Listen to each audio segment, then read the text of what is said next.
Welcome to Beating Cancer Daily. Beating stage 4 cancer for 30 years still takes my breath away every time I say it.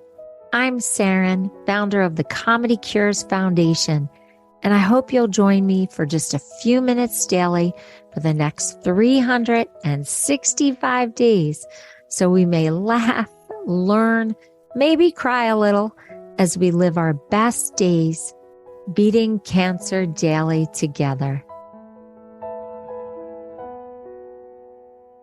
I don't know anyone who loves getting a colonoscopy, and sometimes we just have to do it, or any other cancer procedure. So I tried to look at this whole cancer journey through a comic perspective. And so I created this 31-day tumor humor challenge. And you may have heard other episodes where I discussed the challenge. But today I wanted to share a joke with you about getting a colonoscopy, because you just have to do it sometimes. And if you can find the humor in it, it makes it a little bit easier. So the joke is, my colonoscopy just confirmed that I'm beautiful inside and out.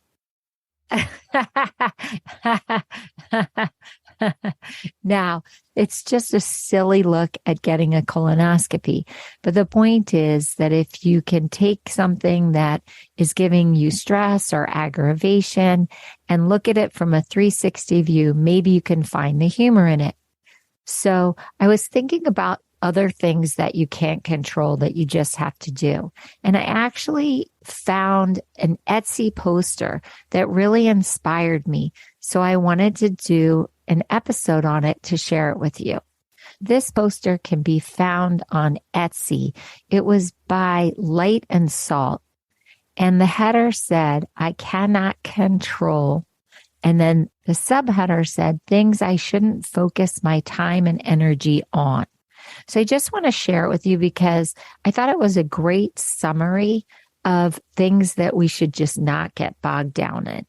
And then I'm going to do another episode about the reverse.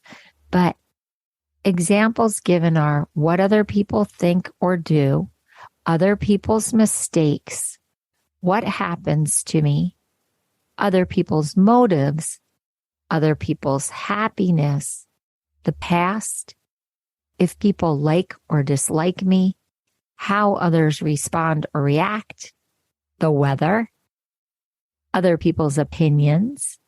So I thought that was really a good summary. And I found out when I was going through cancer that there were a lot of people with a lot of opinions of how I was living my life, how I was choosing to do my cancer treatment, how I was raising my daughter during my cancer treatment.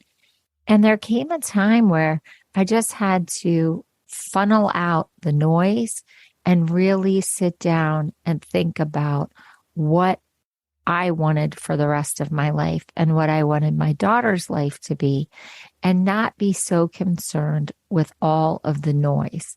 So I would listen to some opinions, and then I would really just put it through the funnel of my ethics, my values, my decisions.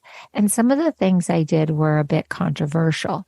For example, I took in people who were struggling financially, but wanted dignity of life as they were going through cancer treatment and as they were actually going through hospice.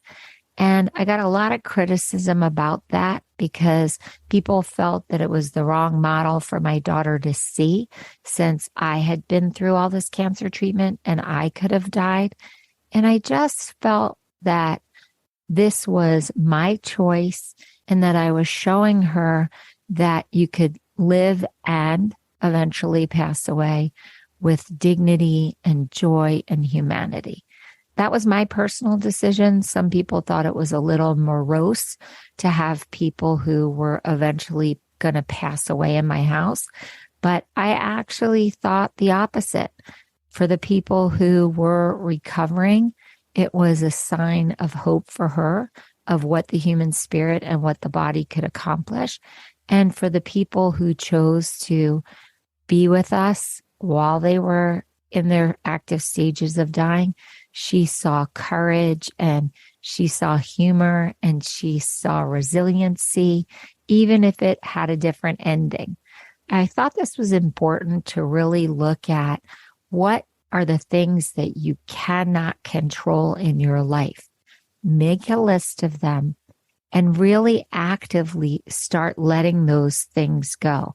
I truly believe it gives you so much more time to heal and to enjoy the people around you that you want to be with and to really have experiences that are liberating and not with the consciousness and biases of people that may be in your life, love you very much, but just be weighing you down. I hope this episode helps. And remember to get your colonoscopy. If you're avoiding it and it's recommended, you should do that. And any other things that you have fear of, like going to the dentist, it's something that you have to do, but at least you can look at the humor of it. So, I love when you go to ComedyCures.org and you hit the record button or the write us button and you let me know how your list is coming along. What are the things that you've realized that you can't control? And maybe if I see your list, that will inspire me to let go of those things also. And you always know that if you have any humor, particularly about things you can't control, you can always send it to me, and I would love to laugh along with you about it. That's how we develop our comic perspective. Have a blessed day, being liberated from the things you can't control, and I'll see you tomorrow. If you loved today's episode, then tell the world. Why? Because Beating Cancer Daily and our membership circle are both a listener and donor supported experience.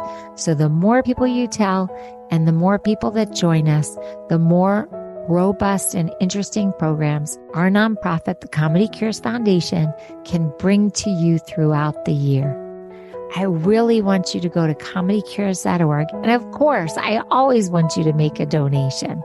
It's tax deductible to the extent allowed by law. But what's super exciting is not only can you laugh and explore the comedy there, you can look at our membership levels and find the one that's great for you. And if you're feeling a little bit generous, gift one to a chemo brother or sister or to a caregiver that you just want to help them improve the quality of their day. Thanks so much. See you tomorrow. Guess what time it is? It's time for me to read the disclaimer. Beating Cancer Daily and the membership circle are not in lieu of medical advice or treatment. They are for entertainment purposes only. Please consult your healthcare team to review your best strategy. Thanks for listening.